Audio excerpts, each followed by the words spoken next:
മംഗളവാർത്ത 3-ാം വെള്ളി. വിശുദ്ധ മർക്കോസ് എഴുതിയ സുവിശേഷം 1-ാം അധ്യായം 1 മുതൽ 7 വരെയുള്ള വാക്യങ്ങൾ. സ്നാപകയോഹന്നാൻ്റെ പ്രഘോഷണം. മറ്റ് സുവിശേഷങ്ങളിൽ കാണുന്ന പോലെ ആമുഖമൊന്നും മർക്കോസ് എഴുതുന്നില്ല. ഏതോ ലക്ഷ്യത്തിനു വേണ്ടി തിരക്കിട്ട് എഴുതി മുഴുമിപ്പിച്ച ഒരു സുവിശേഷമാണിത്. യേശുവിൻ്റെ പരസ്യജീവിതത്തിലെ ആദ്യത്തെ 2.5 വർഷം വിവരിക്കുന്നത് ആദ്യത്തെ 9 അധ്യായങ്ങളിലാണ്. 10-ാമത്തെ അധ്യായത്തിൽ പിന്നീടുള്ള 6 മാസത്തെ ജീവിത വിവരണങ്ങളാണുള്ളത്. 11 മുതൽ 16 വരെയുള്ള അധ്യായങ്ങളിൽ അവസാനത്തെ ഒരാഴ്ചക്കാലത്തെ അനുഭവങ്ങളാണ് വിവരിക്കപ്പെട്ടിട്ടുള്ളത്. അതിനർത്ഥം അവസാനത്തെ ഈ ഒരാഴ്ചക്കാലത്തെക്കുറിച്ച് സവിസ്തരം വിവരിക്കാനാണ് വളരെ വേഗതയിൽ ആദ്യത്തെ 10 അധ്യായങ്ങൾ മർക്കോസ് എഴുതി തീർത്തത്.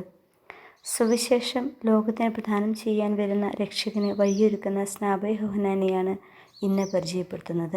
മാനസാന്തരപ്പെടുക, ദൈവവുമായി ഐക്യപ്പെടുക, അനുരഞ്ജന സ്നാനം സ്വീകരിക്കുക.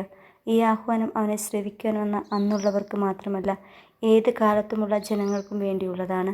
കാരണം എല്ലാ മനുഷ്യരും പാപികളാണ്. പാപം ചെയ്യാത്തവരായി ആരുമില്ല. എല്ലാവരെയും പാപത്തിൽ നിന്ന് മോചിപ്പിച്ച് നിത്യജീവൻ നൽകാനാണ് യേശു വന്നത്. അതാണ് പ്രഘോഷിക്കപ്പെടേണ്ട സുവിശേഷം. പരിശുദ്ധ തന്നെയായ ദൈവത്തിലേക്ക് പ്രവേശിക്കുവാൻ അശുദ്ധമായതിനെയൊന്നും സാധ്യമല്ല. സ്വയം നീതിമാനാകാൻ ആർക്കും സാധ്യമല്ല. സ്വയം രക്ഷ നേടുവാനും ആർക്കും കഴിവില്ല. ലോകത്തിലുള്ള സകല മൃഗങ്ങളുടെയും രക്തം ഒഴുക്കപ്പെട്ടാലും എത്ര കട്ടിയായ ധൂപാർച്ചന നടത്തിയാലും നമ്മളെ അശുദ്ധി കഴുകിക്കളയുവാൻ അത് പര്യാപ്തമാവില്ല. യേശുവിൻ്റെ കുരിശിലെ രക്തത്തിൻ്റെ യോഗ്യതയാൽ മാത്രമാണ് മനുഷ്യന് രക്ഷ കൈവരിക്കുവാൻ സാധിക്കുക.